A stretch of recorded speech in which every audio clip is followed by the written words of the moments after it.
Bonjour à tous, bienvenue sur Astro Caca. Aujourd'hui, nous allons parler de l'entrée de Mercure dans le signe de la Balance. Et ça va se passer le jeudi 5 octobre 2023 à 2 h du matin. Alors, quel événement cette entrée de Mercure en signe vénusien, puisque Mercure était en domicile depuis un petit bout de temps. Donc en domicile dans le signe de la Vierge, où c'est un signe où Mercure est bien, puisque Mercure c'est une planète de rationalisation, de mentalisation, d'intellectualisation. Et dans le signe de la Vierge, le Mercure est, contrairement au Mercure en Gémeaux, qui est beaucoup plus espiègle, beaucoup plus diffusant, communicant, en quête de savoir, de tout comprendre, de rencontrer les gens, le Mercure en Vierge est beaucoup plus sérieux, organisé. Il fait le tri, c'est vraiment le sens du discernement, l'analyse des choses pour utiliser finalement cette analyse et cette bonne compréhension des choses et en faire quelque chose de concret, de pragmatique. Ça, c'est le côté Mercure Vierge. On l'a bien ruminé depuis cet été, puisque depuis le 28 juillet 2023, Mercure était dans le signe de la Vierge. À partir de fin août, je crois que c'était le 21 août, Mercure a rétrogradé dans le signe de la Vierge. C'est pour ça que son passage a été si long. Normalement, Mercure reste dans un signe pendant 3 semaines. Sauf que, 3 fois 3 semaines par an, Mercure rétrograde. Il y a eu la rétrograde en Taureau qui a mis en valeur la mentalisation d'un signe vénusien du Taureau du 21 avril au 16 2023 au 15 mai 2023. Donc à ce moment-là, Mercure était plus longtemps dans le signe du Taureau. Mercure a rétrogradé en Vierge et donc a mis en valeur à nouveau par sa rétrogradation. Donc rétrogradation, c'est le côté un peu introspectif. Donc on essaye de comprendre ce qu'on comprend. On essaye d'analyser sa manière de comprendre les choses. Et par exemple en Vierge, on essaye d'analyser sa manière de trier, de ranger, de savoir consciemment où on en est pour ensuite utiliser cette meilleure connaissance des choses, puisqu'on a été introspectif et qu'on a essayé de réfléchir où on en était, pour ensuite l'utiliser et faire quelque chose, générer une construction. La Vierge, c'est un signe de terre, générer une construction au-delà du tri qu'on aura pu faire au préalable. Donc c'est, comme je le dis souvent, Mercure en Vierge, c'est je comprends le mode d'emploi pour ensuite fabriquer l'étagère, parce que l'étagère, elle va servir à quelque chose. Donc on avait toute cette énergie qui a été gestationnelle de l'entrée de Mercure dans le signe de la Balance. Et on retrouve un Mercure dans un signe vénusien. Donc peut-être que depuis la rentrée, notamment depuis la rétrograde de Mercure, depuis fin août, on a eu l'occasion un petit peu de faire le tri pour savoir où on en était, pour analyser où on en était, pour peut-être canaliser cette énergie vierge afin qu'elle puisse nous servir à quelque chose et qu'elle puisse nous servir à construire quelque chose qui aura été pensé au préalable. Ensuite, après donc ce long transit dans le signe de la Vierge, Mercure passe en Balance et retourne à un signe vénusien comme elle l'avait été en avril et en mai 2023 où Mercure était dans l'autre signe vénusien du Taureau. Donc le Mercure en Taureau, il pense, comme le Mercure en Vierge, il pense un élément terre, un élément de construction. Le Taureau travaille sa terre, la Vierge utilise la terre. Donc on a eu l'occasion un petit peu de penser à tout ça cette année 2023. Donc comment s'ancrer où on est, qu'est-ce qu'on pense de son ancrage, de sa situation, est-ce qu'on y est bien, est-ce qu'on n'y est pas nécessairement bien, est-ce qu'on a envie de faire bouger des choses.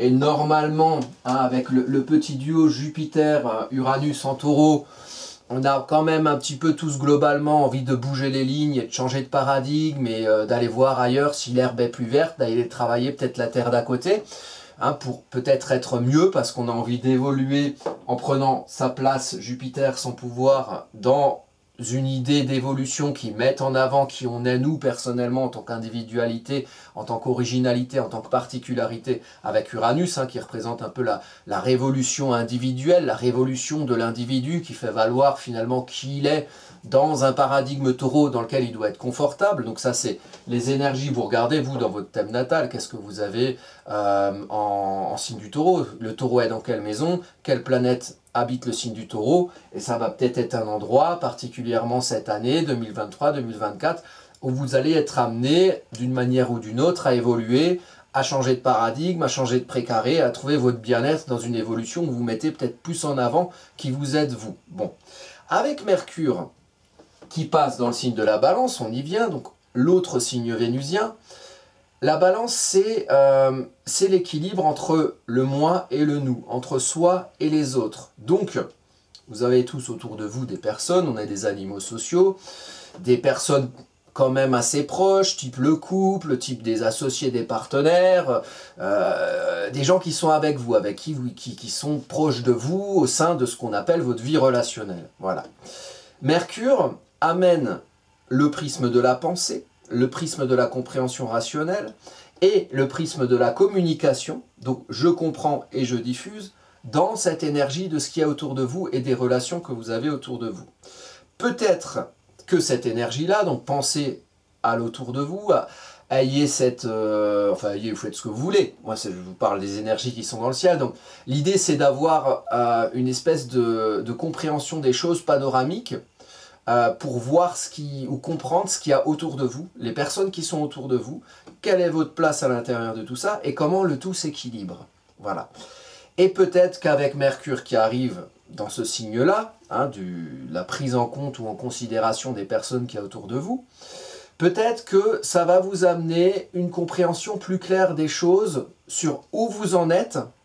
Et peut-être qu'à la sortie du signe de la Vierge, où on essaye d'analyser, de comprendre, de canaliser finalement, de mieux comprendre la situation où on est, pour pouvoir mieux s'utiliser, l'arrivée de Mercure dans le signe de la Balance met l'accent, donc à partir du jeudi 5 octobre, met l'accent sur le fait que ce que vous avez compris de comment vous voulez vous rendre utile ou comment vous voulez vous utiliser, comment le faire avec les autres qui sont autour de vous.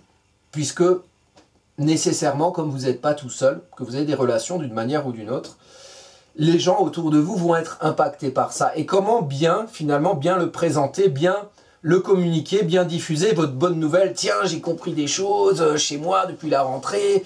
Hein, je voulais déménager je veux changer de meuble de rangement. Je veux faire les choses différemment. Hein, dans une énergie toujours d'évolution dans un signe de terre. Uranus dans un signe de terre. Donc l'idée, c'est quand même de comprendre les choses, les analyser pour peut-être un peu bouger des lignes et véhiculer des choses différentes de soi, ou se rendre utile différemment, ou s'utiliser différemment parmi les autres, avec Mercure dans le signe de la Balance. Alors, il y a des choses, donc voilà le coupable, hein, ici c'est Mercure, il rentre dans le signe de la Balance le jeudi 5 octobre à 2h02 du matin. Ce qui est intéressant ici avec Mercure, c'est le petit compère du Soleil, hein, avec Vénus. Ils sont jamais très loin, parce que dans l'espace, puisque ça c'est une carte, donc ça matérialise le système solaire. Bon, dans le système solaire, Mercure est jamais loin du Soleil. Sur la carte ici, Mercure est jamais à plus d'un signe du Soleil. Et selon que Mercure soit avant ou après le Soleil, ça voudra dire peut-être une énergie qui nous amène à penser différemment. Et le Mercure qui est avant le Soleil, on appelle ça un Mercure Prométhée. C'est d'abord je pense et ensuite je vois. D'abord je pense et ensuite je vois avec le Soleil. Et éventuellement, je vois avec un Soleil Pallas Athéna qui va mettre en avant, qui va mettre en lumière les stratégies à adopter pour faire comprendre son message dans l'autour de soi ou avec l'autour de soi. Ou peut-être quelque chose qu'on a à comprendre de son équilibre personnel au milieu de tous les autres qui nous entourent dans notre vie relationnelle. Bon. Le Mercure Prométhée, c'est un peu, je pense avant de voir, donc j'anticipe. Donc j'anticipe peut-être les stratégies à adopter pour faire, puisqu'ensuite on a le Mars dans le signe de la Balance, pour faire, donc je reprends, je comprends les choses, je diffuse mon message, avant de tout connaître, avant de tout voir. Donc j'anticipe finalement ce que je vais voir, j'anticipe les stratégies à adopter, Soleil, Pallas Athéna, pour agir. Pour agir dans quelque chose où les autres autour de nous vont être impliqués. Ça, c'est l'énergie de base. Mais où est-ce que ça se passe sur cette carte? Ça se passe entre Mercure, qui va être dans la maison 2, voilà, bon, j'entoure le 2, voilà, et le Soleil, Mars, Pallas Athéna, qui vont être en maison 3. Donc, la maison 2, c'est les choses concrètes, c'est la vie matérielle, c'est la manière de mener sa vie, c'est la manière de gagner sa vie, hein. On parle de pognon, on parle d'argent, On parle de vie matérielle, donc vous vivez dans une maison, dans un appartement, vous avez un canapé rose, vous avez un canapé gris. Votre vie matérielle, vous avez une fourchette, un couteau, votre manière de vivre quelque part. Voilà, alors déjà, où est-ce qu'on en est dans sa manière de vivre? Comment vous vous y comprenez avec Mercure, qui fait le lien entre la Vierge, donc comment vous rangez les choses, comment vous vous rangez dans votre vie matérielle, qu'est-ce que vous comprenez de votre vie matérielle, est-ce que votre vie matérielle reflète finalement quelque chose qui vous correspond, et comment, avec le signe de la Balance, comment vous vous équilibrez avec les autres autour de vous, au sein de votre vie matérielle, dans votre maison, à travers l'activité que vous faites pour gagner votre argent, dans votre vie matérielle, dans la matière, et comment vous vous valorisez, puisque la maison 2, c'est une maison vénusienne analogique au signe du Taureau, donc une maison de valeur, donc de valorisation. Comment vous vous valorisez? Qu'est-ce que vous comprenez de votre valorisation personnelle au sein de la vie matérielle, dans un équilibre avec les personnes qui vivent avec vous, au sein de cette vie matérielle. Voilà, dans votre maison, dans votre appart, à travers votre manière de gagner votre vie, donc peut-être les collègues de travail par exemple, les gens qui sont autour de vous et qui font partie du socle sur lequel vous êtes ancré, de votre vie matérielle, là où vous êtes et comment vous menez votre vie, et comment vous vous valorisez là-dedans, et comment vous vous valorisez dans cet dans cet autour relationnel, rapport du moi et du nous de la Balance. Donc, Mercure Prométhée, j'essaye de comprendre ce que je vais pouvoir mettre en lumière de manière plutôt stratégique pour activer quelque chose, activer un mouvement Mars en Balance qui va permettre peut-être de rééquilibrer des choses qui, au demeurant, si on fait bouger les plateaux de la Balance et qu'on prend l'initiative par Mars dans ce signe, donc Mars c'est j'agis à mon idée, j'impulse, j'initie, si on a une énergie qui demande à mettre du mouvement dans la Balance, c'est qu'il y a quelque chose qui nous semble déséquilibré, inéquitable, injuste dans le rapport qu'on peut avoir avec les autres au sein de notre vie matérielle, de notre manière de gagner notre vie, de notre manière de nous valoriser concrètement, matériellement. Voilà. Donc on parle de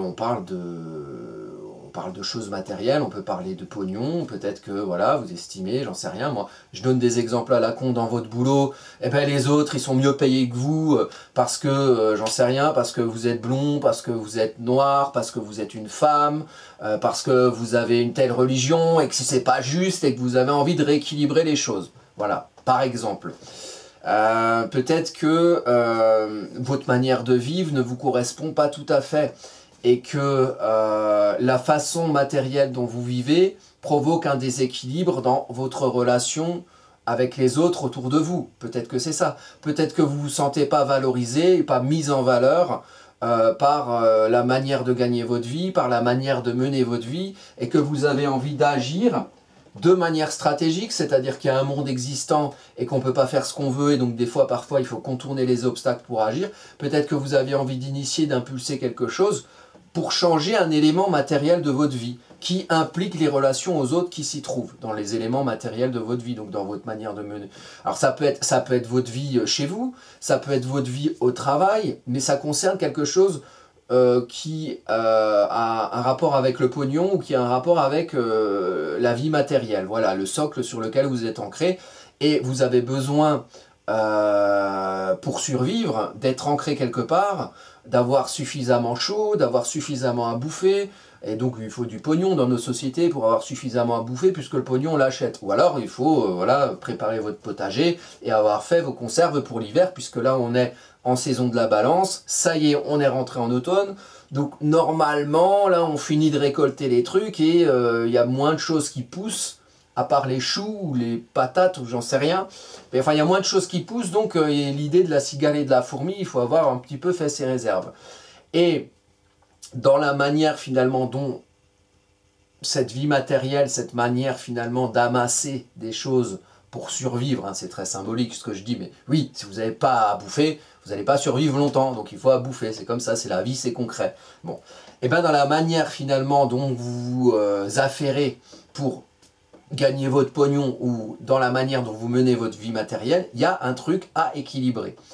Et cette énergie-là, cette idée-là, cette notion-là est mise en avant notamment à partir du 5 octobre. Alors je ne sais pas, peut-être qu'il y aura des choses qui vont se passer, de nos chers bienveillants gouvernements qui vont nous dire il y a ci ou ça qui coûte plus cher, que vous allez trouver ça injuste et que vous allez trouver peut-être un moyen à votre niveau d'agir pour équilibrer les choses. Oh là là, ils ont augmenté l'inflation, voilà, les produits sont plus chers, bon je vais aller cambrioler le voisin, comme ça je rétablis un équilibre. Mais du coup le voisin il va trouver ça injuste et vous va vouloir peut-être cambrioler l'autre voisin ou peut-être revenir chez vous pour rééquilibrer les choses. Et à ce moment-là, attention au Mars en Balance parce qu'on peut vite se faire la guerre, vous voyez, hein, chacun fait valoir sa petite pierre, hein, sa petite action pour équilibrer les choses. Et si c'est pas bien réfléchi avec Mercure en Balance, ben on peut arriver à faire n'importe quoi et à se reprendre comme un boomerang ce qu'on a voulu équilibrer par soi pour rétablir une certaine équité au niveau de sa vie matérielle, de sa vie matérielle, de sa manière de gagner sa vie. Donc il y a un petit peu, moi je vois un petit peu cette énergie-là pour le mois d'octobre, avec peut-être au départ, et sur cette carte-là, ça régit la période du 5 octobre au 22 octobre. Puisque le 22 octobre, Mercure va passer en Scorpion. Et Mars sera déjà passé en Scorpion à ce moment-là, puisque Mars passe en Scorpion le 12 octobre. Donc, on peut peut-être se dire que sur la période qui arrive, du 5 octobre au 12 octobre, passage de Mars, et il y aura une autre vidéo sur ça, passage de Mars dans le signe du Scorpion, peut-être qu'il y a quelque chose qui va un petit peu, on anticipe un petit peu ce qu'on peut faire pour être le plus stratégique possible, parce qu'à partir du 12 octobre, alors on verra ce qui va se passer sur nos têtes hein, dans l'astrologie mondiale, des décisions éventuellement prises. Mars arrive en domicile en Scorpion le 12 octobre, donc là peut-être qu'il y a quelque chose qui va se faire et qui va piquer, parce que le Scorpion ça pique. Parce que le Scorpion, il agit au nom d'une vérité assez profonde. Donc, qui peut peut-être dans ce passage, 5 octobre, 12 octobre, un peu être ruminé, un petit peu, on essaie d'anticiper pour être le plus stratégique possible, jusqu'au 12 mars, où on sera peut-être plus amené, plus appelé à faire. Voilà. Mais à faire quelque chose de, voilà, de Scorpion, qui agit au nom d'une vérité personnelle, qui agit peut-être aussi un petit peu plus en sous-marin que si c'était un Mars en Bélier, le Mars en Scorpion. Hein, on agit plutôt au niveau du dessous des plaques tectoniques, hein, plutôt que en frontal, comme ça, à la Bélier. Donc c'est un peu plus subtil, mais ça peut aussi être plus dévastateur, puisque ça peut arriver comme ça en sous-marin. Donc ça, c'est le 12 octobre. Et ce qui est intéressant, c'est que Mercure ici rejoint le Soleil le 20 octobre. Donc il y aura une conjonction Mercure-Soleil. Donc là, on ne sera plus sur un Mercure Prométhée, donc on ne sera plus dans l'anticipation de ce qu'on comprend ou de ce qu'on veut faire comprendre d'une mise en route d'un équilibre entre nous et les autres dans notre vie matérielle. On sera dans une visibilisation du truc, donc ça va plus se voir. Donc on va, quelque part, c'est comme si on était en compréhension, en gestation cognitive, c'est un peu complexe comme terme, je ne sais même pas si ça veut dire quelque chose. On est un peu en gestation de... On essaye de comprendre ce qu'on va faire, ce qu'on va montrer, et à partir du 20 octobre, il y a plus une énergie où on montre. Et le 22 octobre, Mercure passe dans le signe du Scorpion. Donc, il y a des choses, si vous voulez, dans l'ordre astrologique que je vois ici. On va dire que le 5 octobre, bon, on va avoir collectivement le prisme de notre compréhension mentale, de notre intellectualisation, qui va se focaliser sur notre équilibre avec les autres dans notre manière de mener notre vie. Voilà, avec des injustices ou à rééquilibrer qu'on va plus ou moins percevoir. À partir du 12 octobre, Mars passe en Scorpion. Là, on passe peut-être plus à l'action. À partir du 20 octobre, le Soleil et Mercure se rejoignent. Donc il y a aussi une plus grande visibilisation peut-être de l'action martienne en Scorpion, puisque Mars peut agir en sous-marin. Donc peut-être que le 20 octobre, il peut se passer des trucs dans nos vies concrètes et matérielles. Hein, ça peut être dans vos vies à vous qui ne nous concernent pas nous, et puis ça peut être dans notre vie à tous collective, parce qu'il va se passer des choses autour de nous qui vont... amener à vouloir rééquilibrer certaines choses dans notre vie matérielle. Et en maison 3, parce que j'ai surtout parlé de la maison 2, la maison 3 c'est là où vous vivez, c'est la maison dans le village, c'est là où vous vivez, et c'est comment vous interagissez de là où vous vivez. Ça peut concerner éventuellement le commerce et la clientèle si c'est quelque chose qui vous concerne. Donc c'est un thème, par exemple, si vous êtes concerné par les notions commerciales de clientèle ou de boutique, ça peut être un bon moment pour activer des choses à ce moment-là. Mais ça peut aussi activer en réaction parce qu'il se sera passé une contrainte et que vous avez besoin de vous activer les méninges pour rééquilibrer les choses par rapport à une éventuelle contrainte. Ça peut aussi arriver en octobre. Bon, moi j'ai plus ou moins prévu que le gouvernement il allait moins casser les couilles aux gens jusqu'à la fin de la Coupe du Monde de rugby. Mais visiblement, comme je constate qu'il y a beaucoup de gens qui en ont un peu rien à foutre, peut-être qu'ils vont venir avant semer leurs bonnes décisions pour notre bien collectif, bien évidemment. Donc, voilà, décision telle ou telle, je ne sais pas. On a passé la période vierge hein, qui peut avoir un lien avec les sujets de santé. Donc je pense qu'on a peut-être passé l'orage du Covid, même s'il y a eu des petites tentatives hein, de variants bidule machin. Bon, les gens n'ont pas trop mordu à l'hameçon visiblement. Peut-être que ouais, ce sera plus sur un sujet genre les prix, la finance, la vie matérielle. Et il y a une idée aussi de réfléchir à peut-être la notion de commerce avec la maison 3 et peut-être que vous, dans vos vies personnelles, vous aurez besoin d'activer un mouvement pour rééquilibrer des choses par rapport aux gens autour de vous aussi. Ça peut être une ambiance comme ça. Donc regardez ce que vous avez en balance dans votre thème, quelle maison est en balance, quelle planète habite le signe de la balance. Moi par exemple, voilà, sur mon thème, qu'est-ce que j'ai? Bon, j'ai sur cette carte-là, moi j'ai mon ascendant qui est à côté de Pallas par exemple.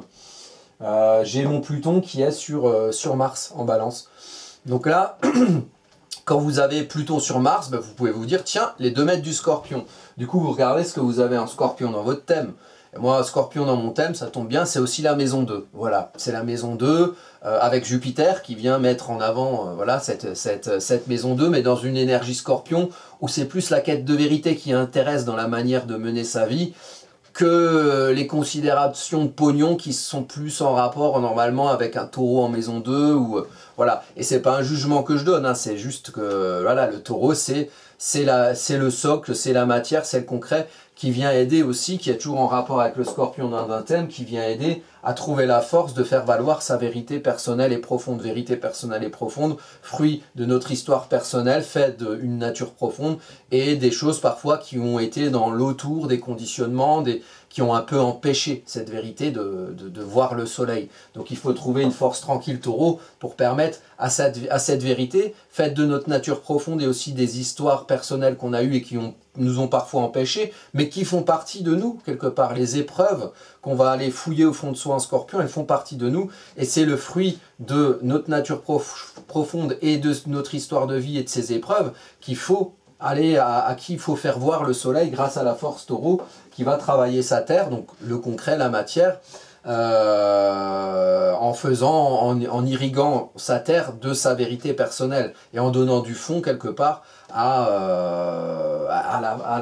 au socle matériel qu'on va travailler. Donc une vie matérielle, oui, si on mange pas, si on n'a pas assez chaud, eh ben on crève. Donc à un moment donné, je sais bien qu'on est tous très passionnés par l'ésotérisme et par la spiritualité, par le sens qu'on donne aux choses. Néanmoins, si on est incarné, si on est des petites bêtes, on a besoin de bouffer, hein, on a besoin de vivre, donc la vie matérielle fait partie aussi des choses, des choses de la vie, hein, le concret, Astro-Caca, c'est ça aussi. Hein. Le transit passe par la matière, les énergies célestes passent par notre matière, et c'est parce qu'elles passent par notre matière qu'on peut en faire quelque chose. Et c'est dommage, ce serait dommage de juste avoir la tête dans les étoiles sans matérialiser quelque chose, puisque c'est un peu notre fonction, sinon on s'incarnerait pas en petites bêtes que nous sommes. C'est parce que, voilà, c'est une idée de concrétiser, de faire quelque chose de cette énergie. Et ça ressemble, je parle du rapport Scorpion au taureau, parce que ici on a Mercure en maison 2, et la maison 2 c'est, on est chez le taureau, donc on est dans la matière, il y a quelque chose à comprendre, il y a quelque chose dans notre paradigme, matériel, il y a quelque chose à comprendre de nos interactions avec les autres et des équilibres entre nous, le moi, et le nous, les autres qu'il y a autour de nous.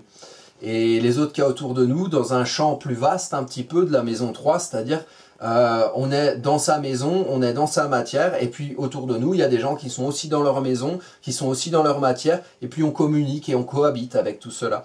Donc il y a une idée comme ça de l'autour de soi, et de la vie matérielle, pardon, et de la vie matérielle où il y a quelque chose à équilibrer, voilà. Et il y a un mouvement à donner, une impulsion à donner, quelque chose à décider, à trancher par Mars pour rééquilibrer des choses. Et on n'est pas seul au monde, et le pouvoir collectif qui est autour de nous, au-dessus de nous, hein, selon leur considération des choses, hein, la hiérarchie c'est comme les étagères, plus c'est haut et moins ça sert, comme on dit. Et bien ces personnes qui peuvent avoir un pouvoir de décision sur nous peuvent aussi activer ce Mars-là. Et ils peuvent dire, bon ben voilà, les équilibres sociaux, oh là, j'en ai marre des équilibres sociaux, viens, je vais faire une action comme ça, je vais mettre ça en mouvement, je vais faire une réforme des retraites, je vais faire une réforme de l'assurance chômage, je vais faire une réforme, c'est jamais une réforme pour qu'on ait plus de droits, ou non, c'est marrant, ça va jamais dans l'autre sens. Bon, peut-être que c'est nous qui devons initier des réformes pour que ça aille plus dans l'intérêt commun. Voilà, là, vous voyez, il y a un hélicoptère qui passe. Je pense que la CIA m'écoute. Voilà. Bon, sinon sur cette carte, ce qui est intéressant, je vais juste regarder le temps parce qu'il faut que j'ai le temps de parler tout. On a ici, vous voyez, le rapport entre nous, Vénus, Junon et la Lune noire en Lion. C'est un ascendant Lion ici. Et d'ailleurs, il y a Mercure qui rentre en signe vénusien. Et ce dont je n'ai pas parlé, j'en ferai peut-être aussi une vidéo. On a Vénus qui va rentrer en signe mercurien à partir du 9 octobre aussi. Donc on aura Vénus en signe mercurien, Mercure en signe vénusien, donc la relation entre notre manière d'être bien et ce qu'on en comprend quelque part. Et comment on fait le tri pour savoir comment on est bien, comment on n'est pas bien. Et aller le plus possible vers un bien-être évidemment. On n'est pas là pour se faire du mal, sauf éventuellement les personnes sadomasochistes qui nous regardent et qui ont bien le droit aussi d'avoir leur petit loisir.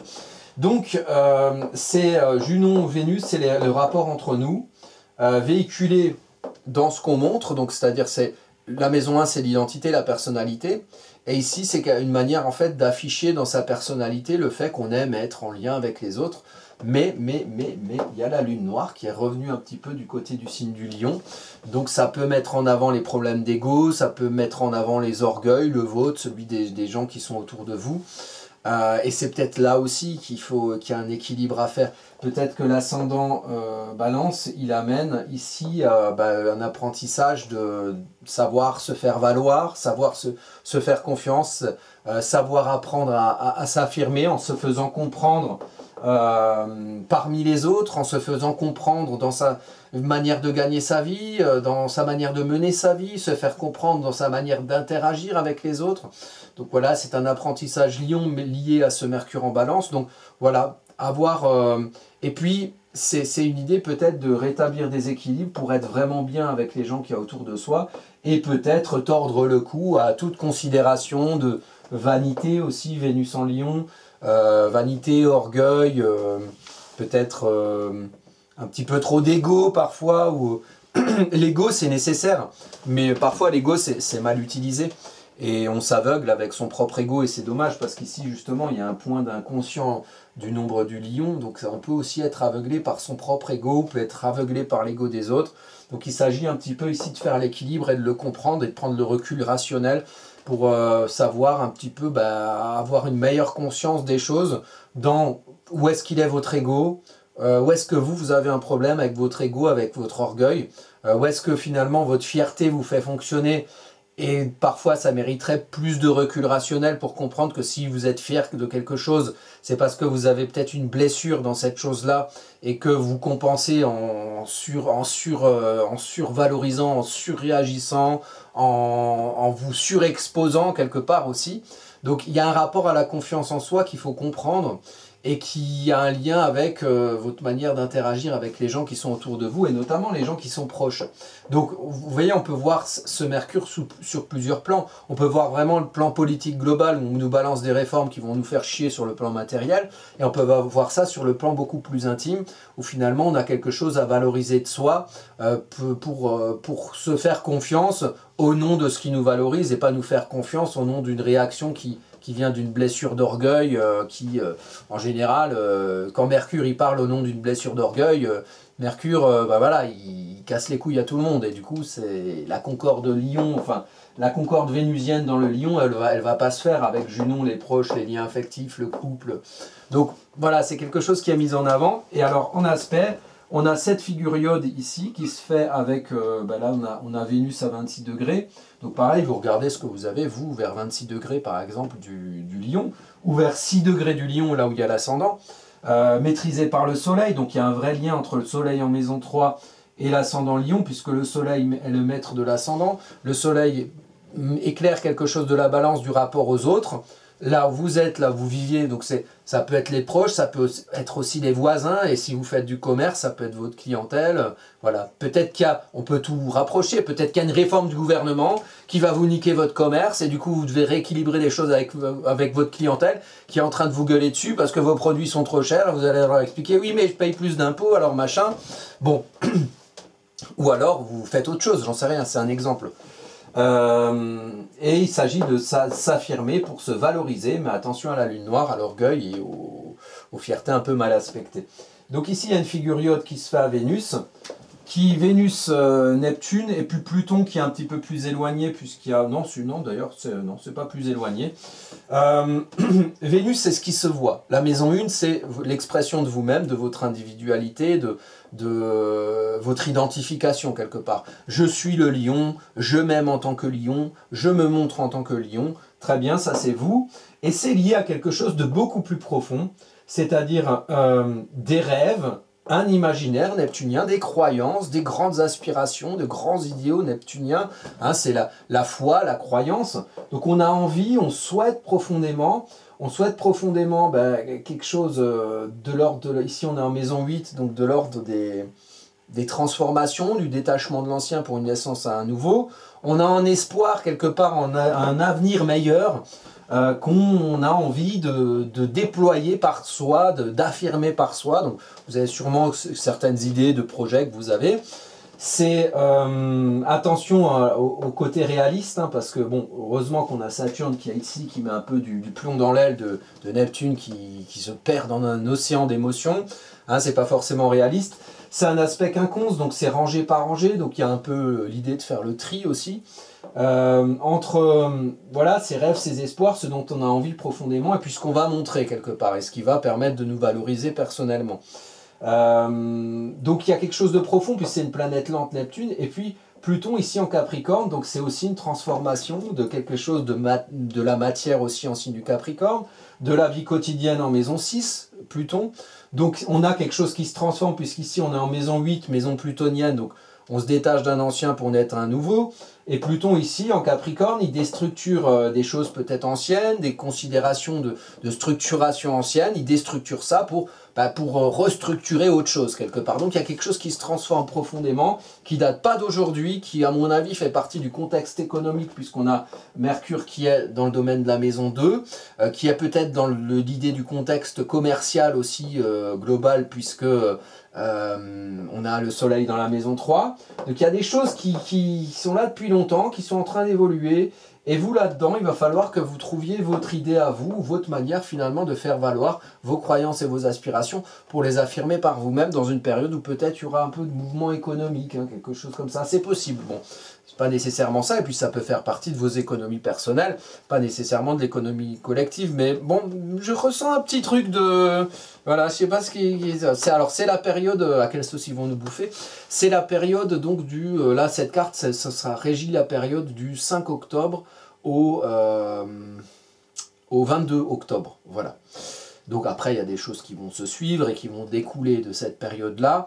Je ferai, je pense, des vidéos sur l'entrée aussi de Vénus en Vierge, et on verra, bon, Vénus rentre en chute en Vierge, donc c'est pas le superpositionnement pour Vénus. Donc on verra comment quelque part on réussira, enfin on verra quand on va le vivre, mais on pourra un petit peu anticiper peut-être grâce à ma modeste contribution, comment on va pouvoir concrétiser tout ce qu'on a ruminé pendant l'été, de nos valeurs, de ce qu'on a envie de faire, de ce à quoi on adhère, de la belle image qu'on veut véhiculer de nous, puisque Vénus était en Lion depuis le 8 juin et va sortir du Lion, donc elle y a passé beaucoup de temps. Elle va sortir du Lion, Vénus, le 9 octobre. Voilà, donc ça fait un temps où on va passer à une Vénus plus concrète, plus terrienne, et plus mentalisée, plus pragmatique, voilà, que la Vénus un peu plus matamore, théâtrale du signe du Lion. Voilà. Mais écoutez, je vous remercie de votre attention. On se revoit bientôt pour de prochaines vidéos.